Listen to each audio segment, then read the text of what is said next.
first one to arrive. 2 minutes, sir. Thank you. 1 minute lang, Mr. Chairman. Thank you, Mr. Chairman. Mr. Chairman, good morning. Good morning, everyone, our resource persons. Good morning po.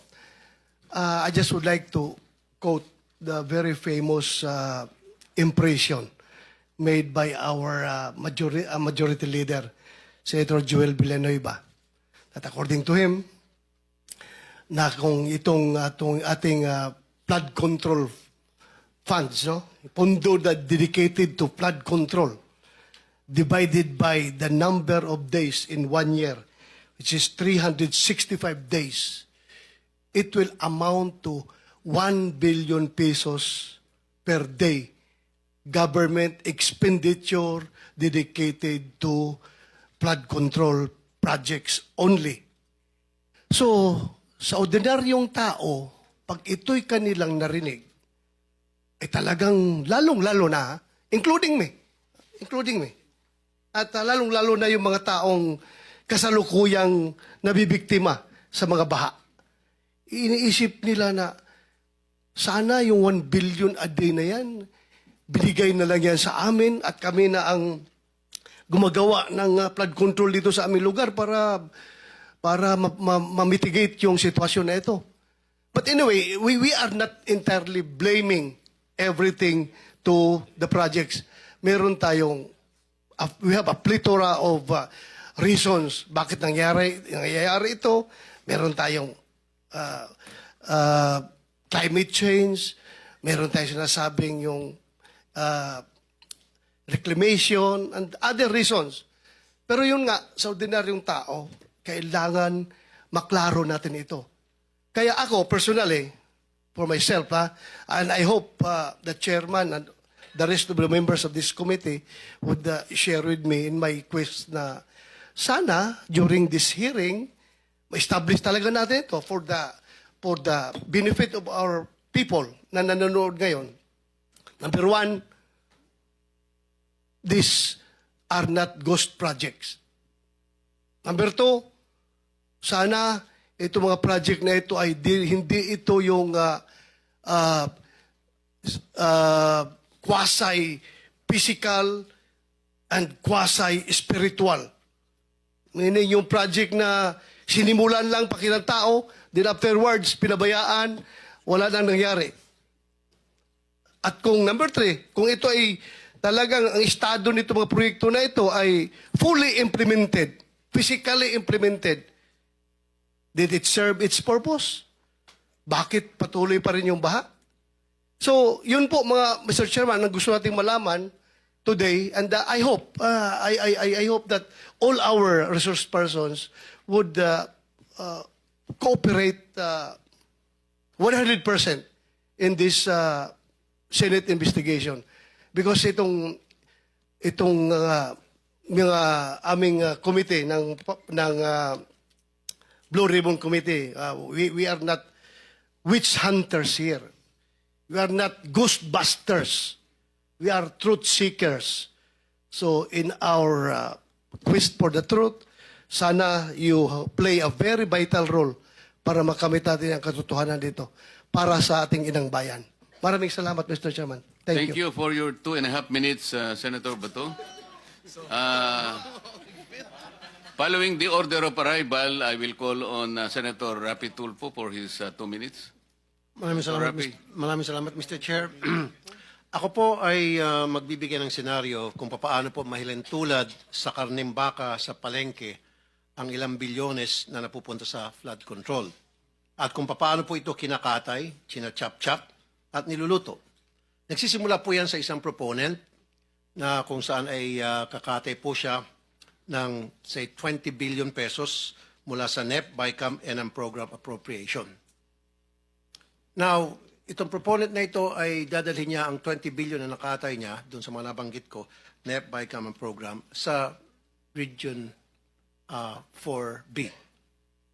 Na kung saan ang regional director doon ay isang nagngalan, Mr. Gerald Pakanan, excuse me. Now, yung 10 billion, si proponent na ang gagawa ng project dahil meron naman siyang kumpanya na nagkukontrata. So, ibig sabihin siya po isang contractor. So, hindi na po natin malaman kung magkano eksakto ang kanyang kikitain doon sa 10 billion. Pero, ang estimate po, abot ng 60%, kita niya, 40% na lang mapupunta sa project. Ano mangyayari po doon sa 10 billion na titira?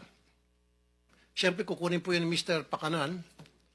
At yung 5 billion, si Mr. Pakanan na po ang gagawa ng project dahil meron din po siyang sariling kumpanya na nangungontrata. And of course, doon sa 5 billion niya, magbibigay siya ng 28% SOP sa proponent. Now, anong mangyari doon sa 5 billion na natitira na? Yun po ay bibigay ni Mr. Pakanan sa kanyang mga kaibigang kontraktor. And of course, again, si proponent kikita po ng 28%. Si Mr. Pakanan kikita ng 18%. Yung mga kontraktor, of course, kikita din yun, 30%. Alisin po natin dyan yung 7% para sa tax sa BIR of VAT. At meron pa pong 3.5% para sa tinatawag na EAO, Engineering and Administrative Overhead. Kasama po dyan bids awards committee at kung ano na pa. So 3.5%. I-add nyo po yan total, 86.5%. Magkano lang po napupunta sa project? 13.5%. Ganun po yung kalokohang nangyayari dyan sa Region 4B. Now, kunti na lang Mr. Chairman. 40% ang ibinabayad agad sa mga contractor at kay proponent kahit hindi pa po tapos ang project o kahit hindi pa gawa ang project at gagawa po sila ng mga fake accomplishment report, dinodoktor. Yan po yung example lamang kung paano po binabalasubas ang pera para sa flood control na dapat po ay imbestigahan ng committee ito sa susunod po ng mga hearing. By the way, isang Ryan Altea ang nagpakilala dito kay Mr. Gerald Pakanan doon sa isang proponent. So, ibig sabihin, ito si Mr. Altea ay well-connected na ngayon po ay na-promote pa. Ang daming kalokong ginagawa, na-promote at siya po ngayon ay isang direktor sa main office. Maraming salamat, Mr. Chair. Thank you, Senator Tulfo. For the record, that's 3 minutes. Oh, Before I continue, let me acknowledge the arrival of our Senate President pro tempore, Jingo Estrada. So let's continue with Senator Erwin Tulfo. 2 minutes. Thank you, Mr. Chair. Thank you. 545.64 billion pesos of flood control. This is nothing less than a grand robbery of our nation. Sa salitang kalye, pagnanakaw to the max. DPWH officials, contractors, and their cohorts in public office need not explain anymore because we already have an answer why year after year flood waters still drown our communities while their bank accounts are flooded with taxpayers' money. Bago pa man may sakatuparan ang isang proyekto, hinihinga na po ng 20 hanggang 25% na komisyon ang mga kontratista, masaklap po ng ilang mga politiko. Yan po ang dahilan kung bakit substandard o palpak ang mga proyekto at karamihan ay ghost projects na. Ang sistemang ito dumadaan mula sa politiko, undersecretaries, regional director, district engineer hanggang sa project engineers. At sa bawat opisyal na dadaanan pa ng flood control project na ito ay nakakaltasan pa ito ng 2 hanggang 5%. Halimbawa, kung ang proyekto ay pinondohan ng 100 milyon, nasa 40 to 30 milyon na lang po ang halaga nito pag nagawa na dahil sa mga komisyon o kickback simula sa itaas hanggang sa ibaba. At kadalasan ay ghost project na lang ang flood control.